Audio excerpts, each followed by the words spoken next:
بسم الله الرحمن الرحيم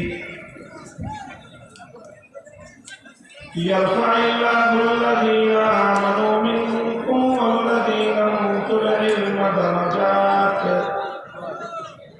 والله بما تعملون خبير وقال رسول الله صلى الله عليه وسلم العلماء ورثة الأنبياء وإن الأنبياء لم يورثوا دينارا ولا درهما إنما ورثوا العلم فمن أخذه أخذ بحق وافر بارك الله لنا ولكم في القرآن العظيم ونفعنا وإياكم بالآيات والذكر الحكيم اللهم صل على محمد وعلى آل محمد كما صليت على إبراهيم وعلى آل إبراهيم إنك حميد مجيد اللهم بارك على محمد وعلى آل محمد كما باركت على إبراهيم وعلى آل إبراهيم إنك حميد مجيد محترم حضرات علماء کرام সম্মানিত শ্রদ্ধাভাজন মুরব্বী সাহেবান সুধীবৃন্দ সমবেত ইসলাম প্রিয় কোরআন প্রেমিক নবী প্রেমিক তৌহিদি মুসলমান ভাই ও বন্ধুগণ পর্দার অন্তরালে অবস্থান তথা আমার সম্মানিত মা ও বোনেরা বাংলাদেশের এক সীমান্ত শহর চুয়াডাঙ্গার প্রাণকেন্দ্রে চুয়াডাঙ্গার জেলা ওলামা পরিষদের উদ্যোগে আয়োজিত আজকে এই আজিম শাহ ইসলামী মহাসম্মেলনে আল্লাহ পাক রব্বুল আলামিন আমাদেরকে সমবেত হওয়ার তৌফিক দিয়েছেন। আজ চুয়াডাঙ্গা শহর তৌহিদি জনতার পদধারে প্রতিষ্ঠিত শরণার্থীর কালের সর্ববৃহৎ ইসলামের পক্ষে সীমান্ত শহরের এই মহাজাগরণ বাংলাদেশের চিন্তাশীল মানুষদের জন্য এক নতুন পয়গাম। যারা এই পয়গাম বুঝতে পারবে, মানুষের এই নীরব বিপ্লবের পদধ্বনি যারা যথা সময়ে অনুধাবন করতে পারবে, তাদের জন্য মঙ্গল হবে। মানুষের এই জাগরণের মধ্য দিয়ে নীরব এই বিপ্লবের সংবাদ যারা উপলব্ধি করতে যতটা বিলম্ব করবে, নিজেদের পায়ে নিজেরাই কুঠারাঘাত করবে। বাংলার প্রতিটি জনপদে ইসলামের পক্ষে, কোরআনে পাকের পক্ষে, ওলামায়ে কেরামের পক্ষে মানুষের এই বাদ ভাঙা জবাব একথা আরেকবার প্রমাণ করছে বাংলাদেশের মাটি হলো ইসলামের ঘাঁটি। এদেশে আর কিছু থাক না থাক, ইসলাম থাকবে। বাংলাদেশের স্বাধীনতা এবং ইসলাম ওতপ্রোতভাবে জড়িয়ে আছে। বাংলাদেশের স্বাধীনতা এবং ইসলাম অঙ্গাঅঙ্গিভাবে জড়িয়ে আছে। 7ই মার্চের রেসকোর্সের ময়দানে স্বাধীনতার ঘোষণার সবচেয়ে বড় তাৎপর্যপূর্ণ শব্দ ছিল, তবু এদেশের মানুষকে মুক্ত করে ছাড়বো ইনশাআল্লাহ।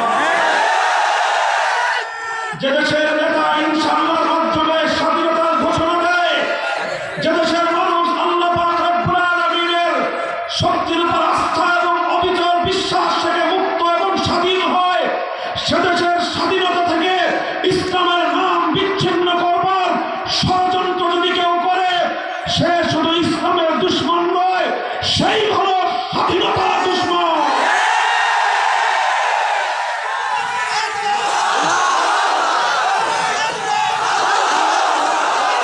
সুতরাং একথা আমাদের স্পষ্ট কথা, এটা আমাদের বিশ্বাসের কথা।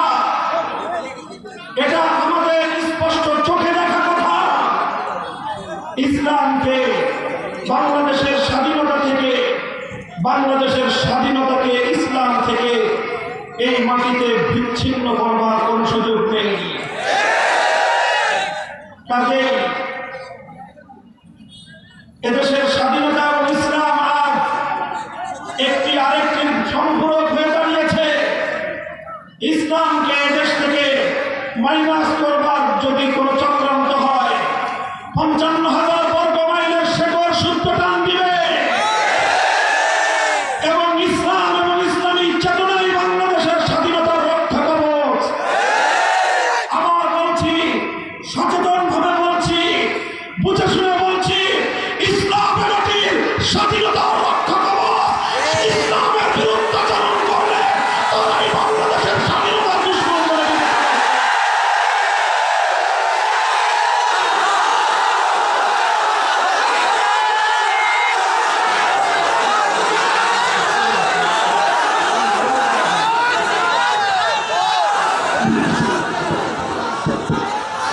আল্লাহ পাক রব্বুল আলামিন বাংলাদেশের শাসকবর্গ, বাংলাদেশের নীতি নির্ধারণী প্রত্যেকটি মানুষকে, প্রতিটি ফোরামকে, প্রতিটি দায়িত্বশীল মহলকে এই বাস্তবতাটুকু বুঝবার তৌফিক দান করেন।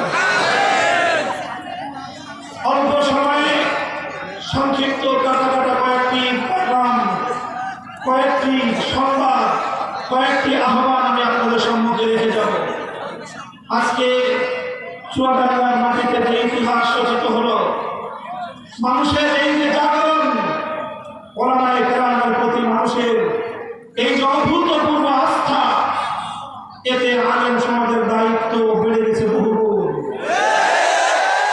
চুয়াডাঙ্গা ওলামা পরিষদের দায়িত্ব বেড়ে গেছে বহুগুণ। এই পঙ্গপালের বাদ ভাঙ্গা জনতার স্রোত কোন রাজনৈতিক নেতার পিছনে ছুটে না, কোন রাজনৈতিক দলের জন্য অভূতপূর্ব মানুষের জাগরণ দেখা যায় না।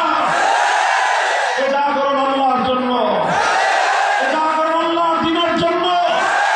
সুতরাং জনতার এই পথ বুঝতে হবে, মানুষের এই আত্মার এই চেতনা, এই প্রেরণাকে ধারণ করে আল্লাহর জমিনে কালেমার পতাকা উত্তীর্ণ করতে হবে। ওলামায়ে কেরাম যদি ঐক্যবদ্ধ থাকেন, ইসলাম আলেম সমাজ যদি যথাযথভাবে দায়িত্ব পালন করেন, ইনশাআল্লাহ বাংলাদেশের আকাশে কালেমার পতাকা উঠবে ইনশাআল্লাহ। মোহতারাম হাজিরিন, আমি পুরা মজমাকে বলতেছি, বহু মানুষ, লক্ষ জনতার এই বিশাল জমায়েত, মাঠে 3 ধরনের ঠাই নেই। আপনারা বিভিন্ন গাছপালায় উঠে, বাসাবাড়ির ছাদে উঠে মাহফিলে অংশগ্রহণ করেছেন। সকলের প্রতি আমার বিনীত অনুরোধ থাকবো, নিজের এবং অপরের জানমালের নিরাপত্তার দিকে সকলে সতর্ক দৃষ্টি রাখবেন। খবরদার তাড়াহুড়ো করতে গিয়ে অতি আবেগী হয়ে কেউ এমন কিছু করবেন না যাতে কোনো দুর্ঘটনা সংঘটিত হতে পারে।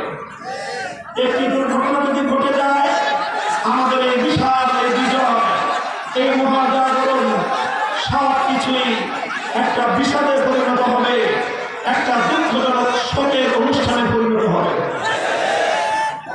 আপনারা মঞ্চের ডান দিকে যারা আছেন, মেহরবানি করে মঞ্চের পাশের সামনে যারা আছেন, হয় বসে পড়ুন না পেছন দিকে সরে যান, দাঁড়িয়ে থাকেন। আপনারা মেহরবানি করে দাঁড়িয়ে থাকছেন না, মানুষের সমস্যা হচ্ছে, কথা বলতে পারতেছে না। আপনারা বসে পড়েন। এই মঞ্চের যে সর্বশেষ যে বাস, এই বাসটার সামনের দিকে কেউ দাঁড়িয়ে থাকবেন না। বসার জায়গা না করে মেহরবানি করে পিছনে সরে যান, পিছনে সরে যান, পেছনে সরে যান। মানুষকে আপনারা সমস্যা ফেলবেন না। মানুষজন দীর্ঘ সময় ধরে তারা বসে আছে কত সময়ের জন্য। ভালোবাসা এটা নয়, এই ভালোবাসার জন্য যে আলেম সমাজ এ জমিনে আল্লাহর দিনের ঠান্ডা সমুন্নত করছে। আমরা হকের কথাগুলো বলছি, এজন্য আপনারা আমাদেরকে ভালোবেসেছেন। আল্লাহ সাক্ষী থাকুন, আপনারাও সাক্ষী থাকেন। যারা আল্লাহর দ্বীনের প্রতি মহব্বত এবং ভালোবাসা রেখে আমাদের প্রতি মহব্বত এবং ভালোবাসা রাখেন, আমরা আপনাদেরকে ভালোবাসি। আল্লাহ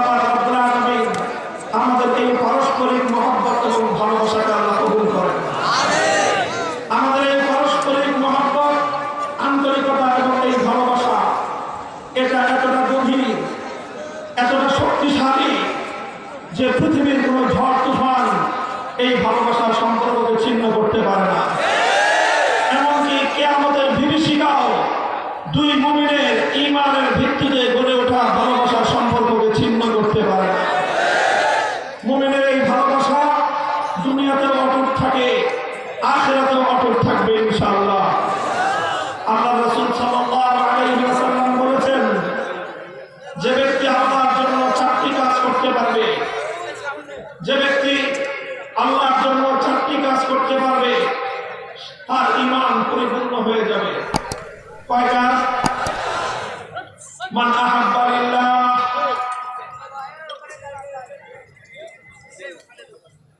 এই আপনি কথা বলছেন কেন আপনি? আরে গান গান আর আপনি মাঝখানে এসে ডিস্টার্ব করলেন। আপনাদেরকে বললাম আপনারা কেউ মুখ দিয়ে কথা বলবেন, কেউ আরেকজন দিয়ে কথা বলবেন না। ভাই সরে দাঁড়ান, ভাই চুপ করেন, ভাই এটা উপরে থেকে ছেলে গেছে, কোনো কথা মুখ দিয়ে হবে না। কথা হবে কি দিয়ে? হাত দিয়ে ইশারা করেন, ইশারা করে কথা বলবেন। আল্লাহ রাসূল সাল্লাল্লাহু আলাইহি ওয়াসাল্লাম বলেছেন, যে ব্যক্তি আল্লাহর জন্য চারটি কাজ করবে, ফাকাদ ইসতাকমালাল ঈমান, তার ঈমান পরিপূর্ণ হবে। এক নম্বর কাজ, মান আহাব্বা লিল্লাহ, মান আহাব্বা লিল্লাহ, কাউকে ভালোবাসবে একমাত্র আল্লাহর জন্য। দুই নম্বর হলো ওয়া আবগাদা লিল্লাহ, শুধু মুখের একটি আল্লাহর জন্য হলে হবে না, উভয় দিকে আল্লাহর জন্য হতে হবে। মহব্বত কার জন্য? ওয়া আবগাদা লিল্লাহ, কারো সঙ্গে শত্রুতা রাখলে সেই শত্রুতা রাখবে কার জন্য? ওয়া আতা লিল্লাহ, কাউকে কিছু দিলে কার জন্য দিবে? আল্লাহর জন্য দিবে। ওয়া মানা লিল্লাহ, কাউকে কোনো কিছু দিতে অস্বীকার করলে কার জন্য করবে? যদি আপনি কাউকে বলেন আমি আপনাকে আমার আনুগত্য দেব না, আমি আপনাকে আমার ভোট দেব না, আমি আপনার পক্ষে আমার মতামত দেব না, আমি আপনার জন্য আমার ধান ঝরাবো না, আমি আপনার জন্য আমার অশ্রু দেব না, আমি আপনার জন্য আমার রক্ত দেব না, এইভাবে কাউকে কোনো কিছু দিতে অস্বীকার করবেন একমাত্র কার জন্য? এই চার কাজ যে করবে ফাকাদ ইসতাকমালাল ঈমান। সহিহ হাদিস, আবু হুরায়রা রাদিয়াল্লাহু তাআলা আনহু বর্ণিত, আল্লাহর নবী বলেছেন, ওই ব্যক্তির ঈমান পরিপূর্ণ হয়ে যাবে। মুহতারাম হাজিরিন, ভালোবাসা কার জন্য? আল্লাহর জন্য। ভালোবাসার অর্থ কি? আল্লাহর জন্য ভালোবাসার অর্থ হলো আল্লাহ যাকে ভালোবাসতে বলেছেন তাকে ভালোবাসা। আল্লাহর জন্য ভালোবাসার অর্থ হলো আল্লাহ যাকে ভালোবাসতে বলেছেন তাকে ভালোবাসা, এক নম্বর। দুই নম্বর হলো আল্লাহর জন্য ভালোবাসার অর্থ হলো যে আল্লাহকে ভালোবাসে তাকে ভালোবাসা। আল্লাহর জন্য ভালোবাসার এই দুই ব্যাখ্যা এবং দুটোই আল্লাহর জন্য ভালোবাসার মধ্যে অন্তর্ভুক্ত। লক্ষ্য করুন, আল্লাহর জন্য ভালোবাসার মধ্যে প্রথম অন্তর্ভুক্ত হল আল্লাহ যাকে ভালোবাসতে বলেছেন তাকে ভালোবাসা। দ্বিতীয় হল যে আল্লাহকে ভালোবাসে তাকেও ভালোবাসা। এটার নাম হলো আল-হুব্বু ফিল্লাহ। এই ভালোবাসার নাম হলো আল্লাহর জন্য ভালোবাসা। বাবাকে ভালোবাসা কেন? বাপকে ভালোবাসতে বলেছেন কে? মাকে ভালোবাসা, কারণ মাকে ভালোবাসতে বলেছেন কে? স্বামী স্ত্রী পরস্পরকে ভালোবাসা কেন? এই ভালোবাসতে বলেছেন কে? সন্তান সন্ততিকে ভালোবাসা কেন? ভালোবাসতে বলেছেন কে? আল্লাহ যাকে ভালোবাসতে বলেছেন তাকে ভালোবাসা, এটা হলো আল্লাহর জন্য প্রথম ভালোবাসা। দ্বিতীয় হলো যে আল্লাহকে ভালোবাসে, যার হৃদয়ে আল্লাহর দ্বীনের ভালোবাসা আছে, যে আল্লাহর জন্য জীবন দিতে চায়, যে আল্লাহকে এতটাই ভালোবাসে আল্লাহর দ্বীনের জন্য জীবন উৎসর্গ করতে তার কোনো কুণ্ঠা নেই, এমন মানুষকে ভালোবাসা, এটাও আল্লাহর জন্য ভালোবাসা। আমরা মাকে ভালোবাসি, বাবাকে ভালোবাসি, সন্তানকে ভালোবাসি, স্বামী স্ত্রীকে ভালোবাসি, তার সঙ্গে এই ভালোবাসাটা এখন থেকে আপনারা যুক্ত করবেন। যাকে দেখবেন আল্লাহকে সে ভালোবাসে, তাকেও ভালোবাসতে আরম্ভ করবেন। হতে পারে তার সঙ্গে আপনার ব্যক্তিগত কোনো সমস্যা আছে, ব্যক্তিগত কোনো বাদানুবাদ আছে, ব্যক্তিগত কোনো তর্ক বিতর্ক থাকতে পারে, কিন্তু কোনো মানুষ সম্পর্কে যদি আপনার ধারণা হয় যে সে আল্লাহকে ভালোবাসে, সেদিন থেকে আপনিও আপনার হৃদয়ে ওই ব্যক্তির জন্য ভালোবাসাকে লালন করবেন। এটা হবে আল্লাহর জন্য ভালোবাসা। পারবেন ইনশাআল্লাহ? বন্ধুগণ, ঈমান শুধু আল্লাহর জন্য ভালোবাসার নাম নয়। ঈমান শুধু আল্লাহর জন্য ভালোবাসার নাম নয়। আল্লাহর জন্য ভালোবাসা যেমন ঈমান, ঠিক তদ্রুপ প্রয়োজনের ক্ষেত্রে কারো সঙ্গে শত্রুতা রাখা, কারো সঙ্গে দুশ্মনী রাখা, এটাও রাখতে হবে কার জন্য? শত্রুতা রাখতে হবে আল্লাহর জন্য, দুশ্মনী রাখতে হবে আল্লাহর জন্য। আমাদের এই কথা শুনলে কিছু মানুষ হতাশ হয়ে পড়ে, কিছু মানুষ তাদের শরীরের মধ্যে অ্যালার্জির উপদ্রব দেখা দেয়। তারা শুধু প্রথম কথাটা শুনতে চায়, তারা শুধু ভালোবাসার পয়গাম শুনতে চায়। তারা আল্লাহর জন্য, আল্লাহর দ্বীনের জন্য কারো সঙ্গে শত্রুতার কথা তারা শুনতে চায় না। তাহলে কি করবো আমরা? আমাদের স্পষ্ট পয়গাম হলো, তোমাদের কাছে আমাদের এই কথা ভালো লাগুক কি মন্দ লাগুক, আমরা এই কথা বলেই যাব, কারণ এ কথা আল্লাহ রাসূলের কথা। তোমার পছন্দ হলো কি হলো না সেটা বিবেচনা করার সময় আমাদের নেই। আল্লাহ এবং তার রাসূলের পয়গাম জাতির কাছে আমরা নির্বিঘ্নে পৌঁছে দেব। আমরা আল্লাহ রাসূলের পয়গাম মানব জাতির কাছে, মানুষের কাছে, রাসূলের উম্মতের কাছে পৌঁছে দিতে কোনো রক্তচক্ষুর পরোয়া করব না। মুহতারাম হাজরিন, আল্লাহর জন্য শত্রুতা রাখার অর্থ হলো যে আল্লাহর দ্বীনের সঙ্গে শত্রুতা রাখে তার সঙ্গে ঈমানদারের কোনো বন্ধুত্ব নয়। যে আল্লাহর দ্বীনের বিরুদ্ধাচরণ করে তার সঙ্গে মুমিনের কোনো বন্ধুত্ব হতে পারে না। কোরআন স্পষ্ট বলে দিয়েছে, লা তাত্তাখিযু আদুওয়ি ওয়া আদুওয়াকুম আউলিয়া তুলকুনা ইলাইহিম বিল মাওয়াদ্দা। হে ঈমানদারেরা, তোমরা যদি আল্লাহকে ভালোবেসে থাকো, লা তাত্তাখিযু আদুওয়ি ওয়া আদুওয়াকুম, খবরদার আল্লাহর দুশমনকে কোনোদিনও তোমরা ভালোবাসতে পারো না। যে আল্লাহর দুশমনকে ভালোবাসে সে আল্লাহকে ভালোবাসতে পারে না। যে আল্লাহর দুশমনকে ভালোবাসে, আবার আল্লাহর প্রতি ভালোবাসার দাবি করে, এই ভালোবাসার দাবি সত্য দাবি নয়, এটা ভণ্ডামি আর মুনাফিকি। মুহতারাম হাজরিন, সুতরাং যে কেউ এনিহাউ, যে কোনো ব্যক্তি যদি আল্লাহর দ্বীনের বিপক্ষে অবস্থান গ্রহণ করে, তার সঙ্গে আমার কোনো বন্ধুত্ব সম্পর্ক থাকতে পারে না। সে হতে পারে আমার ব্লাড কানেক্টেড, আমার রক্তের কোনো আত্মীয়, আমার রক্ত সম্পর্কীয় কেউ হতে পারে, সে আমার অন্তরঙ্গ বন্ধু হতে পারে, সে আমার দীর্ঘদিনের সহপাঠী হতে পারে, সে আমার দীর্ঘদিনের সহকর্মী হতে পারে, সে আমার একই দলের কর্মী হতে পারে, একই দলের নেতা হতে পারে। যেই হোক না কেন, যে ব্যক্তি আল্লাহর দ্বীনের প্রতি, ইসলামের বিধানের প্রতি, কোরআন সুন্নাহর কোন বিধানের প্রতি শত্রুতা পোষণ করবে, সঙ্গে সঙ্গে সত্যিকার ঈমানদার তার দুশমনে পরিণত হবে।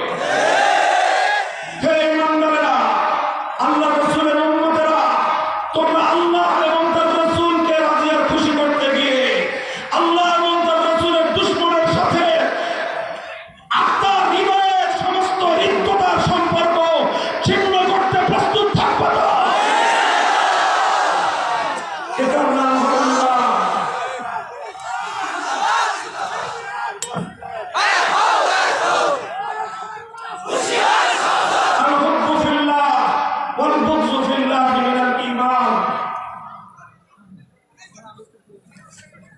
রাসূল আকরাম সাল্লাল্লাহু আলাইহি ওয়াসাল্লাম বলেছেন, আল্লাহর জন্য ভালোবাসা এটাও ঈমান। আল্লাহর জন্য ভালোবাসা এটাও ঈমানের অঙ্গ। আবার যে আল্লাহর বিপক্ষে অবস্থান নিবে, আল্লাহর দ্বীনের বিপক্ষে অবস্থান নিবে, তার সঙ্গে শত্রুতা রাখা এটাও ঈমানের অঙ্গ, এটাও ঈমানের অঙ্গ।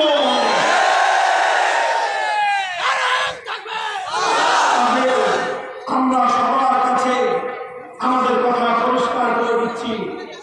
পরবর্তী থেকে ওই কথা বলতে পারবেন না যে হুজুর আপনারা আমাদেরকে দেখে এত তৃপ্ত হন কেন? আপনাদের সাথে আমাদের শত্রুতা কিসে? শত্রুতা জায়গা জমি নিয়ে নয়, শত্রুতা ব্যবসা বাণিজ্য নিয়ে নয়, শত্রুতা সহায় সম্পদ নিয়ে নয়। আপনি যখন আল্লাহর কোরআনের বিপক্ষে অবস্থান নিবেন, আমার জীবন থাকবে কি থাকবে না পরোয়া করবার সময় নাই। স্পষ্ট ঘোষণা, আপনি আমার জানের দুশমন, আপনি আমার জানের দুশমন।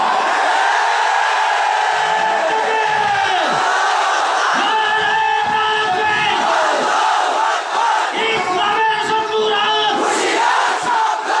ইসলামের শত্রুরা,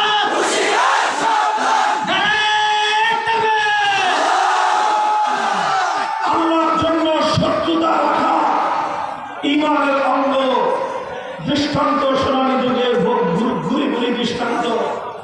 ছোট্ট একটা দৃষ্টান্ত দেই, অন্য একটা কথা বলবো। হযরতে সাদ ইবনে আবি ওয়াক্কাস রাদিয়াল্লাহু তাআলা আনহু আল্লাহর নবীর একজন উচ্চ মর্যাদা সম্পন্ন সাহাবী, আহাদুল আশরাতিল মুবাশশারা। নবীর লক্ষাধিক সাহাবীদের মধ্যে 10 জন সাহাবীকে বলা হয় আশরায়ে মুবাশশারা, যারা আল্লাহর জমিনে থাকা অবস্থায় তাদের জন্য আল্লাহর জান্নাতের টিকিট কনফার্ম হয়ে গেছে। নবীজি ঘোষণা দিয়েছেন, হুম ফিল জান্নাহ, তারা সকলেই কোথায়? জান্নাতে। সেই 10 জনের একজন সাদ ইবনে আবি ওয়াক্কাস রাদিয়াল্লাহু তাআলা আনহু। সাদ ইবনে আবি ওয়াক্কাসের এক ভাই নাম হলো উতবা ইবনে আবি ওয়াক্কাস। উহুদের জিহাদে উতবা ইবনে আবি ওয়াক্কাস ছিল কাফের। সেই কাফের মক্কার কাফেরদের পক্ষ থেকে মুসলমানদের বিরুদ্ধে লড়তে এসেছে। উহুদের জিহাদের কথা আমরা জানি। উহুদের যুদ্ধেই রাসূল আকরাম সাল্লাল্লাহু আলাইহি ওয়াসাল্লামের উপর সবচেয়ে বড় আঘাত হয়েছে। নবীজির মাথার লোহার হেলমেট ভেঙে কড়াগুলো চোরের হাড় ভেঙে মাথার মধ্যে ঢুকে গিয়েছিল। আল্লাহ নবীর মাথা থেকে রক্ত ঝরতে ঝরতে নবীকে বেহুশ হয়ে মাটিতে পড়ে গিয়েছিলেন। উহুদের জিহাদে আল্লাহ নবীর দন্ডার দাগ পড়ে গিয়েছিল আঘাতে। আল্লাহ নবীর গাল, কপাল, ঠোঁট, এক মুখের মধ্যে 3টি জখম হয়েছিল। সারা মুখমণ্ডল রক্তে রঞ্জিত হয়ে গিয়েছিল। নবীজির হাঁটুতে আঘাত পেয়েছিলেন। উহুদের জিহাদে নবীজিকে যে সকল কাফের দুরাচারের আক্রমণ করেছিল, যাদের আঘাতে নবী সাল্লাল্লাহু আলাইহি ওয়াসাল্লামের পবিত্র শরীর থেকে অকাল রক্ত ঝরেছিল, সেই হামলাকারীদের মধ্যে একজন ব্যক্তির নাম হলো উতবা ইবনে আবি ওয়াক্কাস। এই উতবা হলো কে? সাদ ইবনে আবি ওয়াক্কাস রাদিয়াল্লাহু তাআলা আনহু আপন ভাই, এক বাবার ঔরসের সন্তান। ভাই হয়ে আল্লাহর নবীকে আঘাত করেছে। নিজের ভাইয়ের হাত আল্লাহর নবীর রক্তে রঞ্জিত হয়েছে। এই কথা শুনবার পর নিজের অপর ভাই ইমানদার সাদ বিন আবি ওয়াক্কাসের প্রতিক্রিয়া কি ছিল, মনোভাব কি ছিল? যেহেতু অপরাধটা আমার ভাই করেছে, সুতরাং আমি এদের উচ্চবাচ্য না করে নীরব থাকি, এই ছিল মনোভাব। তিনি কি এমন চিন্তা করেছিলেন, যদি বেশি চিৎকার চেঁচামেচি করি তাহলে তো আমার ভাই ধরা পড়বে, সুতরাং আমার ভাইকে বাঁচানোর জন্য আমি এক্ষেত্রে কোনো প্রতিবাদ না করি, কোনো কথা না বলি, এই ছিল আমার মনোভাব? আল্লাহর কসম খেয়ে বলি, ইতিহাসের পাতা উল্টান, সাদ বিন আবি ওয়াক্কাসের মনোভাব আজও পর্যন্ত ইতিহাসের পাতায় সোনার অক্ষরে মুদ্রিত হয়েছে।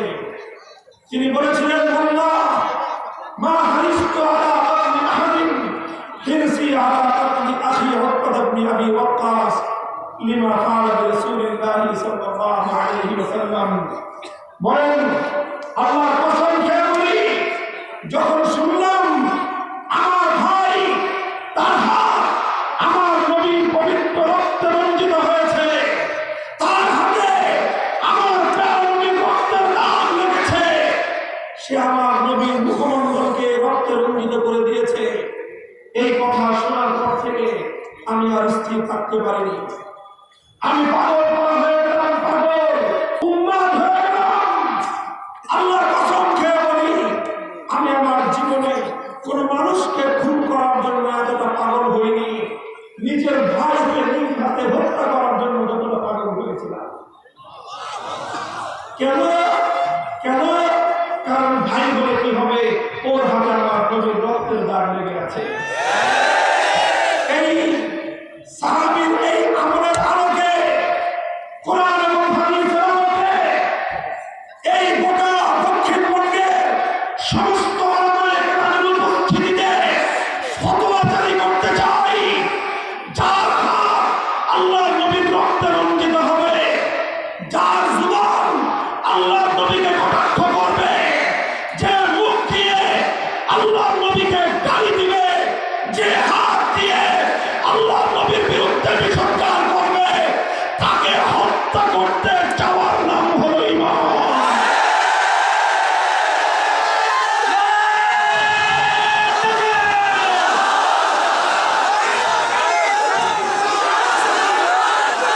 ইসলামের শত্রুরা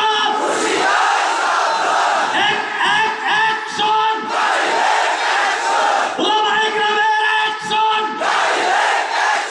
নারায়ে তাকবীর।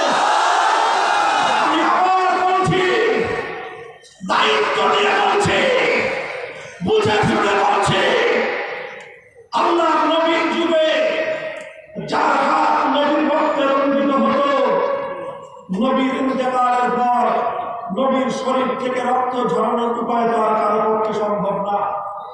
এরপর নবীর ইজ্জত, সম্মান, মর্যাদার উপর আঘাত হানা সমান অপরাধ। নবীর শরীর থেকে রক্ত ঝরানো, নবীকে গালি দেওয়া সমান অপরাধ। যে ব্যক্তি আল্লাহর নবীকে গালি দিবে, যে ব্যক্তি নবীর বিরুদ্ধে কটূক্তি করবে, যে আল্লাহর নবীর পবিত্র চরিত্রের উপর কালিমারে পাঠ করতে চাইবে, যদি তাকে হত্যা করার জন্য তুমি পাগল না হতে পারো, আর এই অবস্থায় যদি তুমি নিজেকে মুসলমান বলে দাবি করো, আমি বললাম তুমি ভণ্ড মুনাফিক। কাজেই আল্লাহর দরবারে মুনাফিকের পরিচয় বহন করতে পারবো না। কিয়ামতের দিন আল্লাহর নবীর সামনে মুনাফিক হিসেবে উঠতে পারবো না। স্পষ্ট ঘোষণা দিচ্ছি, যারা আমার নবীকে গালি দেবে, তাদেরকে হত্যা করার জন্য পাগল হওয়ার নামই ঈমান।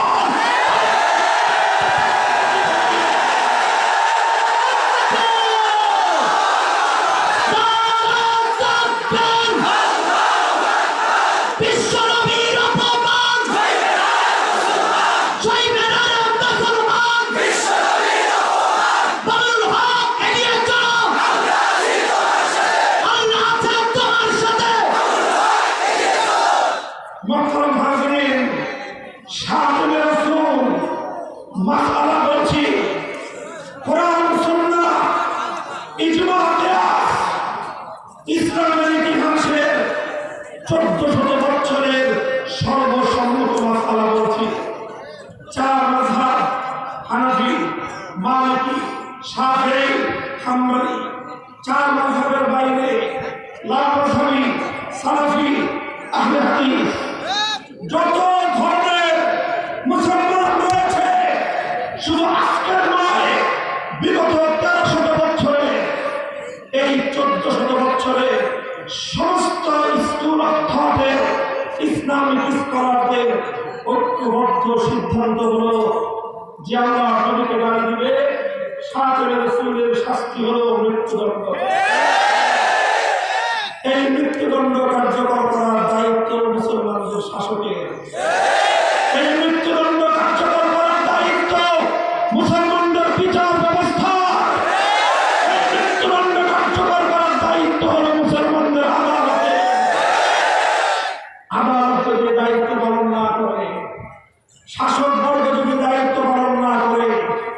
এটা তাদের জন্য লজ্জা এবং কলঙ্কের বিষয়। সুতরাং হে আমাদের শাসকবর্গ, হে আমাদের বিচার ব্যবস্থা, তোমাদের কলঙ্কটাই গোটা দেশের কলঙ্ক। এই কলঙ্ক থেকে আমরা মুক্তি চাই। এরপর যেই শাসনের রাসূল নবীর দুশমনের শাস্তি হলো মৃত্যুদণ্ড, কার্যকর করার দায়িত্ব শাসক এবং বিচার ব্যবস্থা। তাদের দায়িত্ব পালন না করে, তাদের দায়িত্ব পালন না করার কারণে আল্লাহ রসুলের কোন আশেক উম্মত, আল্লাহ রসুলের কোন পাগল উম্মত নবী প্রেমে পাগল হয়ে যদি নবীর সেই দুশমনকে খতম করে দেয়, তাহলে এটা তার ব্যর্থতা নয়। এই যে বিচার বহির্ভূত হত্যাকাণ্ডের দায় সেই নবীর পাগল উম্মতের উপর বর্তাবে না। এই ব্যর্থতার দায় নিতে হবে আদালতকে, এই ব্যর্থতার দায় নিতে হবে শাসকবর্গকে।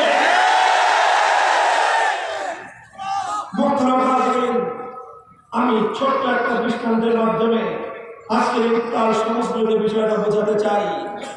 প্রশাসনের লোকজন আছেন, আপনারা আমাদের এই কথাটা সুন্দরভাবে আপনাদের উদ্ধতন মহলে পৌঁছে দিন। দৃষ্টান্ত স্বরূপ মায়ের সুসন্তান, আমরা আমাদের মায়ের সুসন্তান। কথা বলেন, কোন মায়ের সুসন্তান যদি দেখে তার চোখের সামনে কোন লম্পট তার মায়ের ইজ্জত লুণ্ঠন করার চেষ্টা করছে, সেই অবস্থায় কোন মায়ের সুসন্তান মায়ের ইজ্জত লুণ্ঠিত হওয়ার এই দৃশ্য চেয়ে চেয়ে দেখবে, দেখতে পাবে? মায়ের সুসন্তান মায়ের ইজ্জতের হেফাজতের জন্য সেই কুলাঙ্গার লম্পটকে খতম করে দিবে। এটাই মাতৃপুত্রের অধিকার, এটাই মায়ের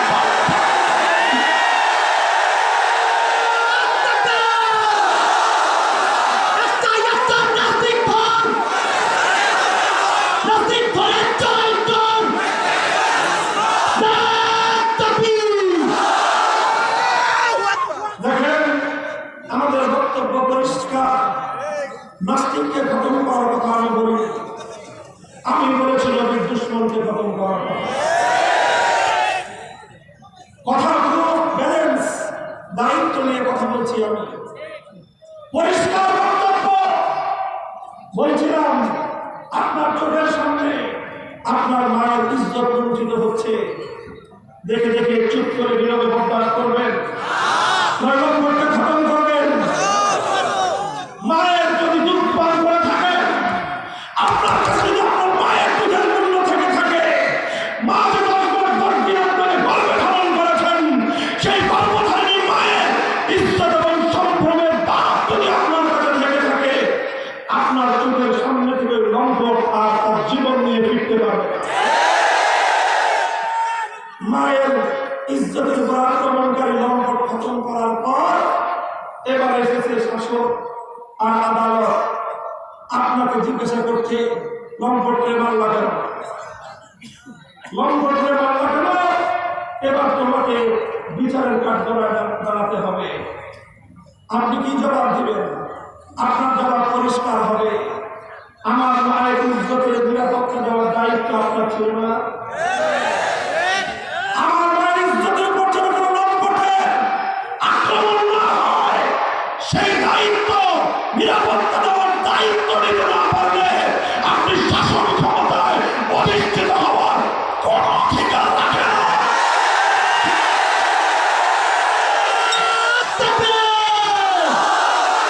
বিশ্বনবীর অপমান, বিশ্বনবীর অপমান, ইসলামের শত্রুরা, আমার শত্রুরা।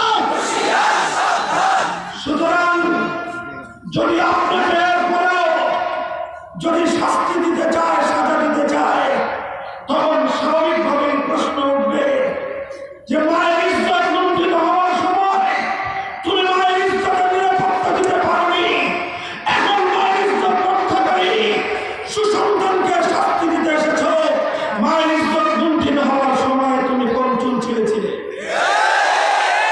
প্লিজ ডোন্ট মাইন্ড, মাফ করবেন। এই ধরনের একটি শব্দ প্রয়োগ করা ছাড়া এখানে আমাদের আর কিছুই করার নেই। আমরা এই জায়গাটায় এর চেয়ে ভদ্রচিত কোনো শব্দ প্রয়োগ করার অবকাশ নেই। আমি আপনাদের কাছে জিজ্ঞাসা করতে চাই, একজন মায়ের সন্তানের কাছে তার মায়ের ইজ্জতের মূল্য বেশি, না একজন উম্মতের কাছে তার নবীর ইজ্জতের মূল্য বেশি?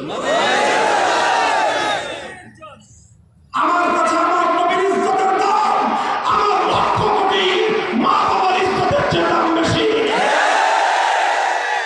সুতরাং যখন আমার নবীর ইজ্জতের উপর আঘাত করা হয়, আমার নবীর ইজ্জত নিয়ে ছিনিমিনি খেলা হয়, তখন নবীর দুশমনদের হাত থেকে নবীর ইজ্জতের হেফাজত যে শাসক করতে পারবে না, যে শাসক নবীর ইজ্জতের উপর হামলাকারী ওই দুষ্কৃতিকারীর হাত থেকে নবীর সম্মান রক্ষা করতে পারবে না, নবীর দুশমন খতমকারীকে সে শাস্তি দেওয়ার কোনো অধিকার রাখে না, কোনো অধিকার রাখে না।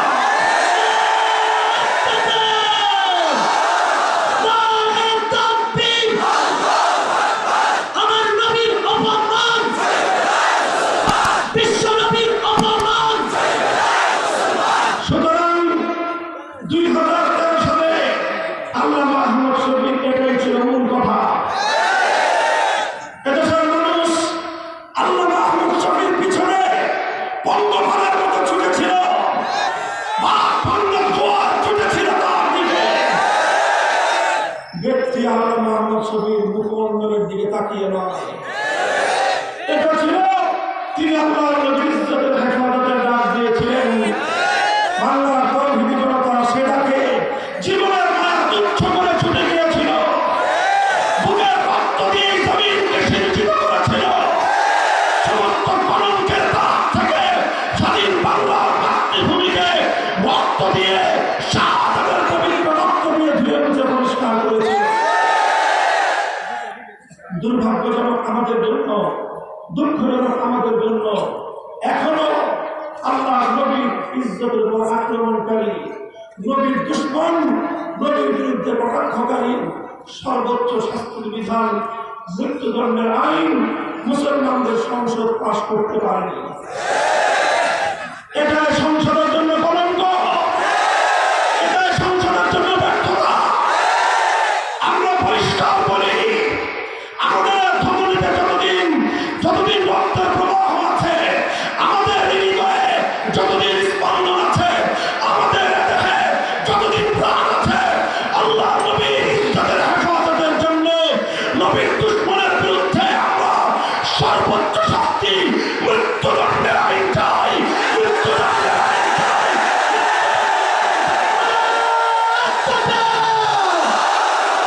দিয়েছে তো রক্ত, রক্তের বন্যায়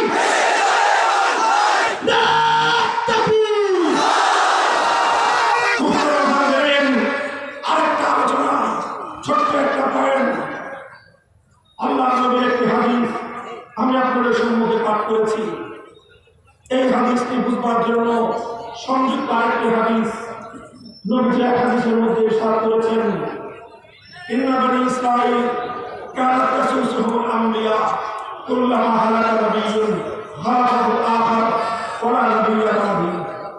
নবীজি বলেছেন, আমার আগে হাজার হাজার বছর পর্যন্ত বনী ইসরাঈলের মধ্যে জাতি এবং উম্মতের দায়িত্ব, নেতৃত্ব ছিল নবীদের কাঁধে। কাদের কাঁধে? কথা বলছেন? উম্মতের নেতৃত্ব কারা দিতেন? নবীগণ। জাতির নেতৃত্ব কারা দিতেন? নবীগণ। এভাবেই হাজার হাজার বছর পর্যন্ত পৃথিবী চলেছে, পৃথিবীর সভ্যতা অগ্রসর হয়েছে। নবীজি বলেন, ওয়ানা খাতামুন নবিয়্যিন ওয়া লা নাবিয়্যা বা'দি, আমি হলাম সর্বশেষ নবী, আমার পরে আর কোনো নবী আসবে না। প্রশ্ন জাগে, ও আল্লাহর রাসূল, আপনি বলছেন হাজার হাজার বছর ধরে দুনিয়াবাসী সাধারণ উম্মতের নেতৃত্ব দেন কারা? নবীগণ। কথা বলেন কারা? হাজার হাজার বছর পর্যন্ত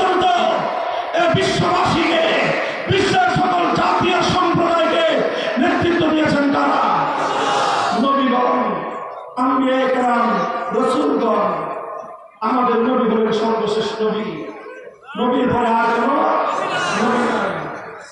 তাহলে প্রশ্ন জাগে, ও নবী, তাহলে সাধারণ মানুষের দায়িত্ব এখন কারা পালন করবে? সাধারণ মানুষের নেতৃত্বের এই ফল কারা হাতে তুলে দিবে? কারা উম্মতকে পরিচালনা করবে? এই প্রশ্ন আল্লাহর নবীর হাদিস থেকে উত্থাপিত হয়। শাইখুল হাদিস আল্লামা আজিজুল হক রাহমাতুল্লাহি আলাইহি আমি অসংখ্যবার বলতে শুনেছি। তিনি বলতেন, আল্লাহর নবী এই প্রশ্নের জবাব দিয়েছেন আরেকটি হাদিসের মধ্যে। নবীজি বলেছেন, আল উলামা ওয়ারাসাতুল আম্বিয়া, উম্মতকে তিনি আশ্বাসের বাণী শুনিয়েছেন, উম্মতকে তিনি আশার আলো দেখিয়েছেন। হতাশার মাঝে কি, হে আমার উম্মত, নবীরা আর আসবে না, আমি সর্বশেষ নবী, আমার মাধ্যমে নবুয়তের এই ধারাবাহিকতা খতম, কিয়ামত পর্যন্ত নতুন আর কোনো নবী আসবে না। তবে তোমাদের নেতৃত্ব দিবে কে? তোমাদেরকে পরিচালনা করবে কে? ভয়ের কোনো কারণ নেই, হতাশার কোনো কারণ নেই। নবীরা না আসলে কি হবে? কিয়ামত পর্যন্ত নবীগণের পক্ষ থেকে তাদের উত্তরাধিকারী হিসেবে আলেম সমাজ উম্মতের দায়িত্ব পালন করবে, উম্মতের নেতৃত্বের দায়িত্ব তাদের কাঁধে তারা তুলে দেবে। মোহতারাম হাজিরিন, খুব লক্ষ্য করে বুঝেন, আল্লাহর নবী এই হাদিসের মাধ্যমে উম্মতের সাধারণ জনতার প্রতি একটা বার্তা দিয়েছেন, আর উম্মতের আলেম সমাজের প্রতি আরেকটা বার্তা দিয়েছেন। দুটো বার্তা পরিষ্কার বুঝে নিন। উম্মতের সাধারণ জনগণের প্রতি আল্লাহর নবীর বার্তা হলো, হে আমার উম্মতের সাধারণ জনগণ, যারা তোমরা আলেম না, যারা তোমরা আলেম না, শিক্ষিত হও, অশিক্ষিত হও, সরকারি চাকরিজীবী হও, ব্যবসায়ী হও, প্রশাসনের কর্মকর্তা হও, রাজনীতিবিদ হও, তোমাদের সকলের জন্য নবীজির বার্তা হলো এই, নবী আর আসবে না, কিন্তু নবীদের দায়িত্ব পালন করবেন আলেম সমাজ। সুতরাং আল্লাহর নবী থাকলে যেভাবে নবীর আনুগত্য করতে, নবী থাকলে যেভাবে নবীর কথা শুনতে, নবী থাকলে যেভাবে নবীর অনুসরণ করতে, নবীর অবর্তমানে উম্মতের আলেম সমাজ ঐক্যবদ্ধভাবে তোমাদেরকে যে দিক নির্দেশনা দিবেন, সেটাই তোমাদের অনুসরণ করা জরুরি। মোহতারাম হাজিরিন, এটাও জরুরি কথা। উম্মতের আলেমরা যখন কোনো বিষয়ে এক এক আলেম এক এক বক্তব্য দেয়, সেই বক্তব্য ঐক্যবদ্ধ হয় না, সেটার দায়িত্ব ইসলামের নয়, সেটা যার যার দায়িত্ব সেই আলেমের। কিন্তু কোনো বক্তব্য যদি উম্মতের সকল আলেম ঐক্যবদ্ধ হয়ে দেয়, তাহলে সেই বক্তব্য, সেই সিদ্ধান্ত, সেটা শুধু আলেমের বক্তব্য নয়, এটা কোনো আলেমের সিদ্ধান্ত নয়। যেই বক্তব্য সিদ্ধান্ত সমস্ত আলেম সমাজ ঐক্যবদ্ধ হয়ে দিবে কোরআন হাদিসের ফয়সালা অনুযায়ী, সেটাই আল্লাহর সিদ্ধান্ত, সেটাই ইসলামের বক্তব্য। সুতরাং উম্মতের সমস্ত আলেমরা যখন একমত হয়ে কোনো কথা বলবে, সেটা ইসলামের বক্তব্য হবে। হে উম্মতের সাধারণ জনগণ, সেই বক্তব্যকে অনুসরণ করা তোমাদের জন্য তেমন জরুরি, স্বয়ং আল্লাহর নবী উপস্থিত থাকলে তার অনুসরণ করা যেমন জরুরি ছিল।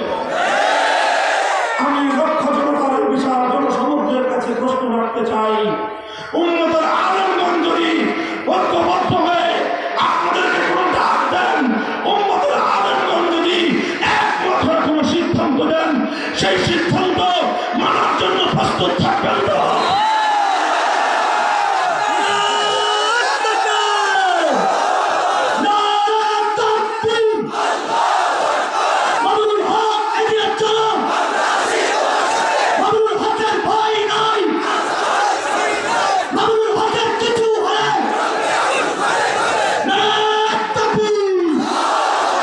এই হাদিসের মধ্যে দ্বিতীয় বার্তা, হে আলেম সমাজ, চুয়াডাঙ্গা জেলা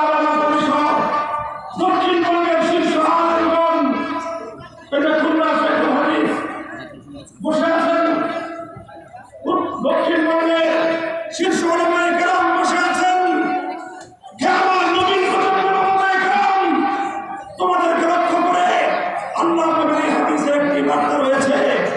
সেই বার্তা হলো আলেম হওয়ার অর্থ কোনো খেতাব ধারণ করা নয়। আলেম হলো এটা 10টা ডিগ্রির মতো শুধু সনদ অর্জন করা নয়। আলেম হওয়ার অর্থ শুধু একটা লকব আর একটা খেতাব ব্যবহার করবা। আলেম হওয়ার অর্থ শুধু এটা নয়, বরং আলেম হওয়ার অর্থ হলো আল্লাহ নবীর পরে নবীর উত্তরাধিকারের দায়িত্বের জোয়ার নিজের কাঁধে তুলে নেওয়া। সুতরাং আলেমদের দায়িত্ব হলো উম্মতকে যে কোনো ক্রান্তিকালে সঠিক পথ দেখানো, উম্মতকে যে কোনো পরিস্থিতিতে হক এবং হক্কানিয়তের পথে পরিচালিত করা, উম্মতকে সঠিক পথের দিশা দেওয়া, সেটা উম্মতের আলেমদের দায়িত্ব। সে দায়িত্ব যদি সরলভাবে পালন করা যায়, উম্মতের আলেমদেরকে সে দায়িত্ব সরলভাবে পালন করতে হবে।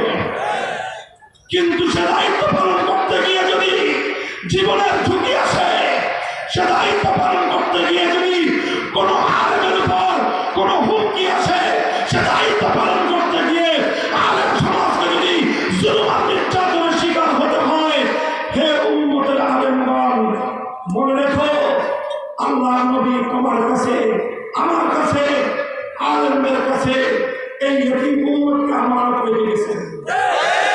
কথা বলেন। আল্লাহ নবী তিনি নিজেই বলেছেন, ইন্নামা আনা লাকুম মিসলুল ওয়ালিদি ওয়া ওয়ালাদিহি, হে আমার উম্মত, আমি হলাম তোমাদের জন্য পিতার মতো। কার মতো? সহিহ হাদিস, বুখারীর হাদিস। পিতার মৃত্যুর পরে সন্তান ইতিম হয়ে যায়। সুতরাং আল্লাহ নবীর ইন্তেকালের পর উম্মত ইতিম হয়েছে। এই ইতিম উম্মতের দায়িত্ব আল্লাহ নবী উম্মতের আলেমদের হাতে সুপর্দ করে দিয়েছেন। সুতরাং হে আলেম সমাজ, হুঁশিয়ার, কিয়ামতের দিন আল্লাহ নবীর এই ইতিম উম্মতের সঙ্গে তোমরা কি আচরণ করেছো? এই ইতিম উম্মতকে সরল সঠিক পথে রাখবার জন্য কি দায়িত্ব পালন করেছো? এই ইতিম উম্মতকে হকের পথ দেখাতে কি ভূমিকা পালন করেছো? আল্লাহ নবীর আদালতে দাঁড়িয়ে জবাবদিহিতা করতে হবে। সুতরাং এই উম্মতের জন্য উম্মতের আলেমদেরকে রাতের অন্ধকারে চোখে অশ্রু দিয়ে উম্মতের জন্য হেদায়েতের কামনা করতে হবে। শুধু অশ্রু দিয়ে শুধু রাতের বেলা দোয়া করলে হয়ে যাবে না। রাতের বেলায় অশ্রু ছেড়ে আল্লাহর নিকট উম্মতের হেদায়েতের জন্য ফরিয়াদ করতে হবে। এরপর উম্মতকে সঠিক পথে পরিচালিত করবার জন্য দিনভর মাথার ঘাম পায়ে ফেলে পরিশ্রম করতে হবে। এরপরে মনে রাখবে 1400 বছরের ইতিহাস, উম্মতের আলেমরা শুধু অশ্রু আর ঘাম দিয়ে তাদের দায়িত্ব পালন শেষ করতে পারে না। আবার বলছি, শুধু অশ্রু আর ঘাম দিয়ে উম্মতের আলেমদের দায়িত্ব পালন শেষ হয় না। অনেক সময় পরিস্থিতি তৈরি হয়, অনেক সময় পরিবেশ তৈরি হয়, চোখে অস্ত্র আর মাথার ঘাম ছড়ানোর পাশাপাশি প্রয়োজনে বুকের তাজা রক্ত দিতে হয়, বুকের তাজা রক্ত দিতে হয়।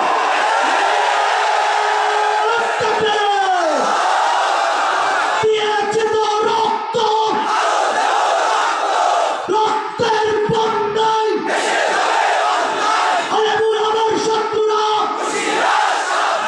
মামুনুল হকের শত্রুরা। মোহতারাম হাজিরিন, অনেকেই আমাদের উপর অনেক সময় বিরক্ত হয়, অনেকেই বিরক্ত হন। আল্লাহ নবীর খতমে নবুওয়াতের বিরোধিতা করে কাদিয়ানীরা। অনেকেই বলে আমাদের তো কোনো সমস্যা নাই, হুজুরদের তো সমস্যা নেই। নবী কি খালি হুজুরদের নাকি? আমাদের তো নবী, আমাদের যদি সমস্যা না হয় হুজুরদের সমস্যা নেই। অনেকে বলে, আচ্ছা আল্লাহর কোরআনের বিরুদ্ধে যদি আইন তৈরি হয়, যারা আইন করেছে এটা তাদের ব্যাপার, আমরা সাধারণ মানুষ, আমাদের তো কোনো সমস্যা নাই, হুজুরদের সমস্যা নেই। রাস্তার মোড়ে মোড়ে যখন শিরকি সংস্কৃতি প্রতিষ্ঠিত হয়, ইসলামী জনপদ থেকে যখন তাওহীদ এবং একাত্মবাদের গৌরব এবং মর্যাদাকে পুনরুজ্জীবিত করা হয়, থেকে এসে এসে তামসা দেখে আর হুজুররা অস্থির হয়ে পড়ে। তখন তারা প্রশ্ন করে, এই মামুন হক সাহেবের সমস্যা কি? এই হুজুরদের সমস্যা কি? বুঝো না হুজুরদের সমস্যাটা কি? বুঝো না আমাদের সমস্যাটা কি? আমাদের সমস্যা হলো আমাদেরকে আল্লাহ এবং তার রাসূলের কাছে জবাব দিতে হবে। শাহজালাল মুজাদ্দিদ আমানি এদেশে এসেছিলেন তাওহীদের ঝান্ডা সমুন্নত করতে, শিরকের সমস্ত অপবিত্রতাকে সেই সুরমা নদীতে ভাসিয়ে দিতে। এভাবেই হাজার বছর ধরে উম্মতের আলেম সমাজ আল্লাহর দ্বীনের ঝান্ডা সমুন্নত করতে গিয়ে রক্ত দিয়েছেন, জীবন দিয়েছেন। রক্ত দেওয়ার কথা শুনলে অনেকে আবার কারে হুজুর না খালি রক্ত রক্ত বলে কেন? খালি রক্ত বলি নাই আমি। প্রথমে কি বলেছি? অশ্রু দিতে বলেছি। কি বলেছি? কাঁদবেন কাঁদবেন, আল্লাহ তাআলা শেষ রজনীতে আলেমরা উম্মতের হেদায়েতের জন্য কান্নাকাটি করবে। 1 নম্বর চোখের অশ্রু দিবে। 2 নম্বর কি বলেছি? ঘাম দিতে বলেছি, ঘাম ঝরা পরিশ্রম করবে। এরপর কি বলেছি? রক্ত আর ঘামে যদি কাজ না হয়, রক্ত আর ঘামে যদি কাজ না হয়, আল্লাহ পাকের হাজার বার শপথ করে বলছি, উম্মতের দায়িত্বের আমানত পালন করবার জন্য শুধু নিজে নয়, নিজের পুত্র পরিজন সন্তান সন্ততিকে হাসি মুখে শাহাদাতের পথে কোরবান করে দিতে আমরা প্রস্তুত।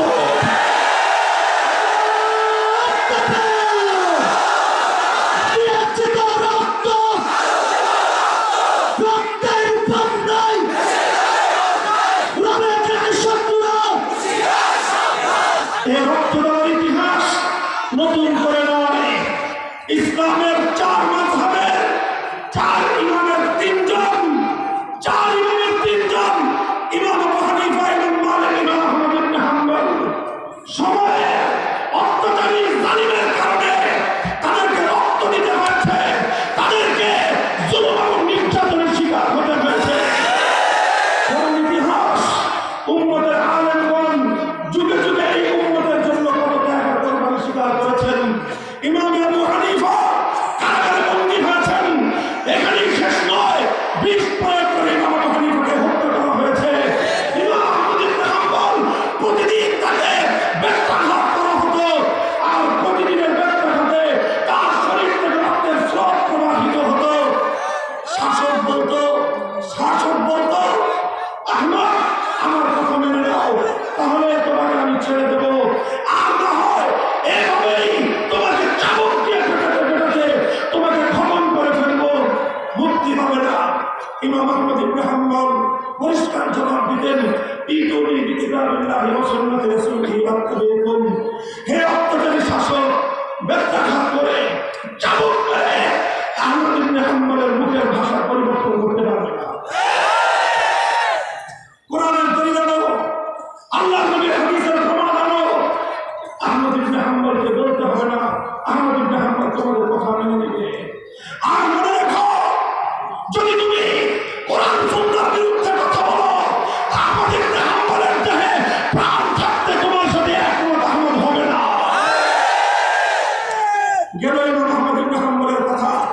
পড়ুন মুহাদ্দিসে আযম সুফিয়ান সাওরীর ইতিহাস। তাকে সময়ের অত্যাচারী শাসকের নিপীড়নের শিকার হয়ে নিজের দেশ ছাড়তে হয়েছিল।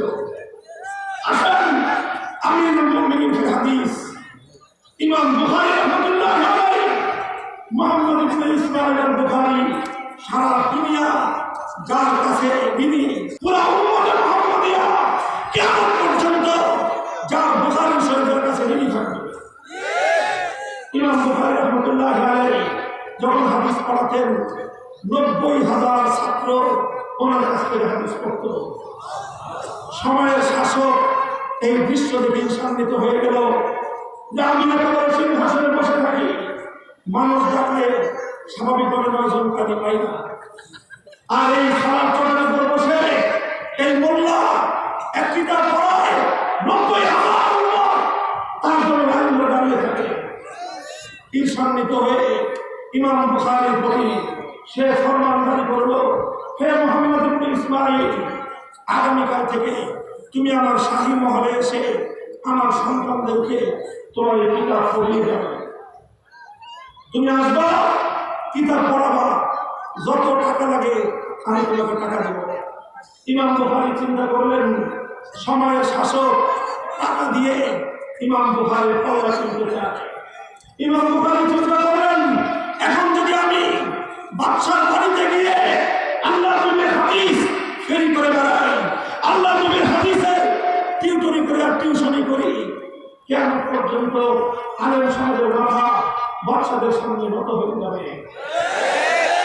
ইমাম বুখারী পরিষ্কার পেগাম লিখে দিলেন, হে শাসক, তোমার সন্তান যদি আমার কাছে পড়তে হয় তাহলে 90,000 মানুষ যেভাবে আমার সামনে মাটিতে বসে সেরা সেরা চাটের উপর বসে সারা চটের উপর বসে যেভাবে পড়ে, তোমার রাজপুত্রকেও এভাবেই পড়তে হবে।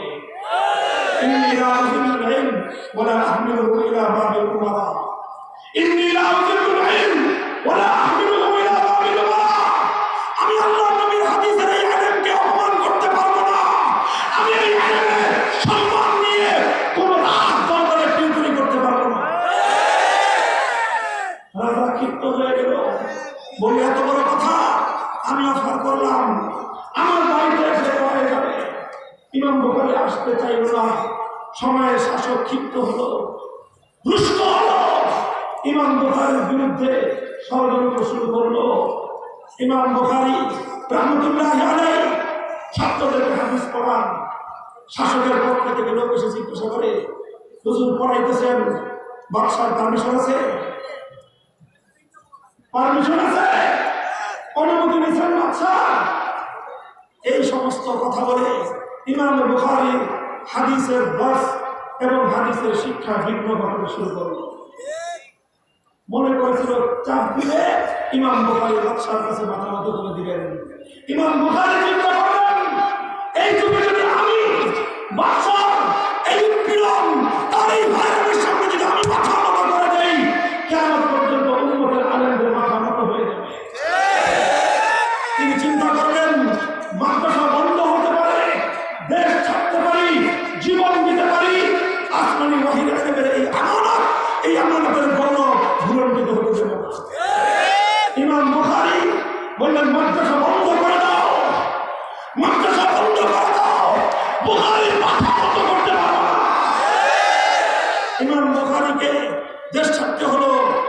সেই ইতিহাসের সুপ্রসিদ্ধ নগর বুখারা, যে বুখারা এবং বুখারের জন্ম, ওনার অবস্থান, ওনার সারা জীবন কেটেছে, মাতৃভূমি থেকে তাকে দেশান্তরিত হতে হলো। চলে গেলেন, যেতে যেতে এক অখ্যাত পল্লী গ্রাম, ইতিহাসের পাতায় যার নাম লেখা খারদান, সেখানে গিয়ে ইমাম বুখারী আল্লাহর কাছে ফরিয়াদ করলেন, ইয়া আল্লাহ, আল্লাহুম্মা ইন্নাল আরদা কাদ দাকাত আলাইয়া বিমা রাহাবাত ফা'মিনি ইলাইহি। ও আল্লাহ, আমি প্রায় 8 শতাব্দী তোমার নবীর হাদিসের খেদমত করেছি, এই জমিন আর ভালো লাগতেছে না, মাবুদ গো, আমাকে তোমার কাছে নিয়ে চলে যাও। রাতের শেষ প্রহরে আল্লাহ পাক রব্বুল আলামিন তার প্রিয় বান্দার দোয়া কবুল করে তাকে দান অর্থ করে আল্লাহ তার নিজের কাছে নিয়ে গেছেন। সেই খারদান নামক অখ্যাত একটা গ্রামে ইমাম বুখারীর কবর হয়েছে। ওনার যখন কবর হলো, সাধারণ মানুষ টের পায়নি ওই নিভৃত অক্ষত এক গ্রামের মাটির নিচে কত বড় সম্পদ তারা দাফন করেছে, খবর পায়নি। ইতিহাস দেখে দাফন করার পর সেই কবর থেকে এমন সুবাস ছড়িয়েছিল, আশপাশ থেকে হাজার লাখো মানুষ সেই সুবাস নিতে পাগলের মতো ছুটে এসেছিল। মুহতারাম হাজরিন, বলতে চাই, বুখারা শহরে, ইতিহাসের নাম করা শহরে ইমাম বুখারীর কবর হয়নি। এতে ইমাম বুখারী বঞ্চিত হননি, বরং বুখারা নগর বঞ্চিত হয়েছে। ইমাম বুখারী বঞ্চিত হননি, বরং বুখারা এবং তার শাসকের কবরে কলঙ্কের কালিমা লেপ্টে গেছে।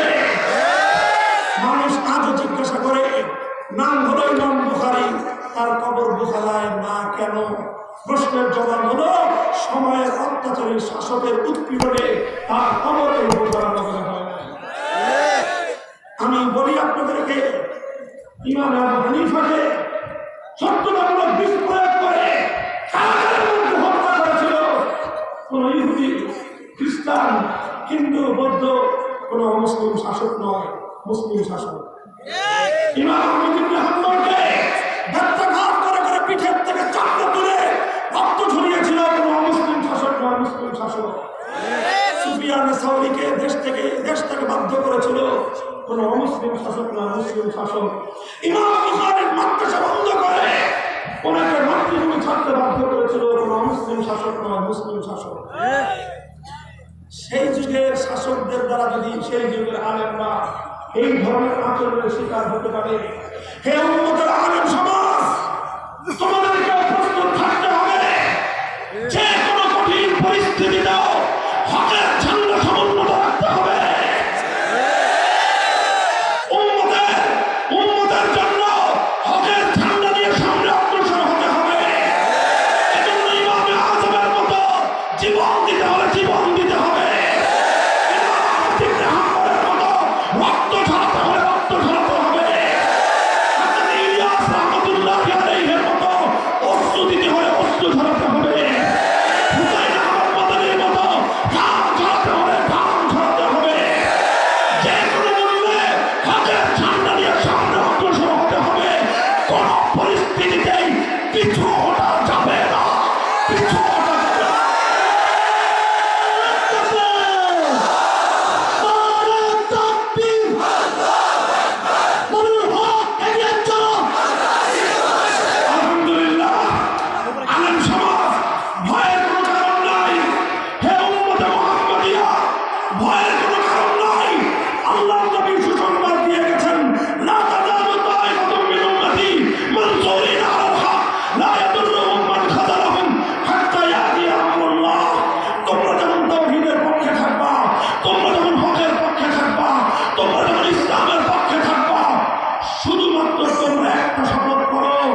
রাজি করবো একজনকে, রাজি করবো কয়জনকে?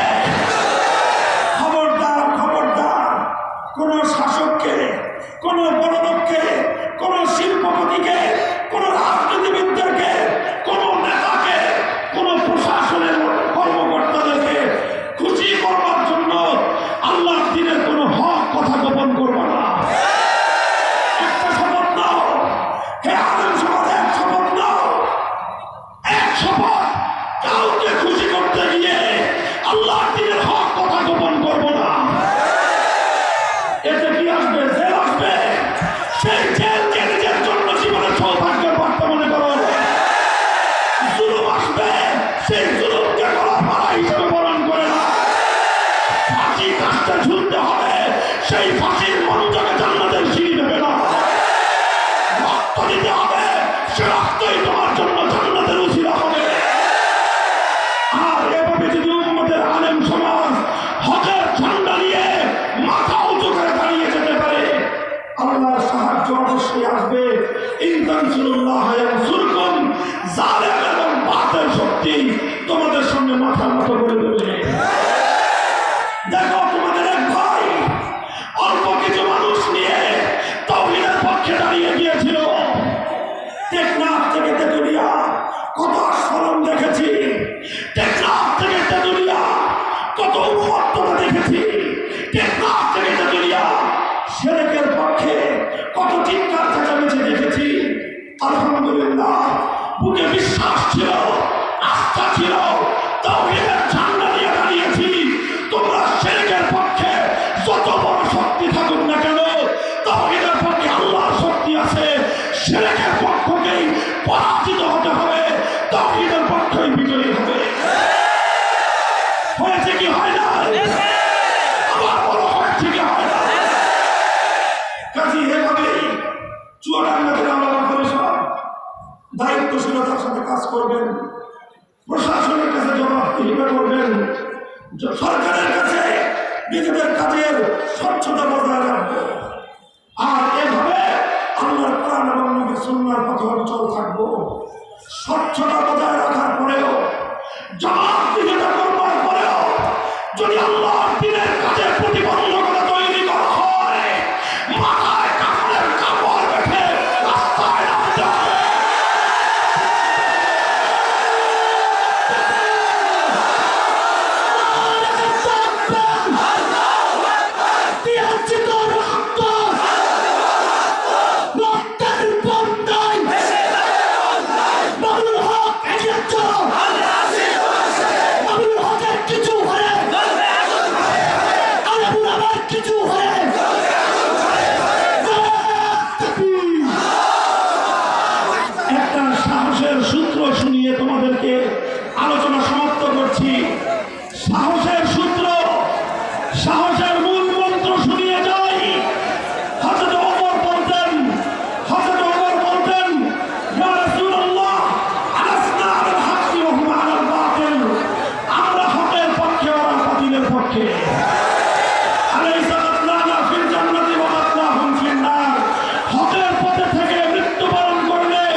ইমানদার ভয় কিসে? ও যদি বাতিলের পক্ষ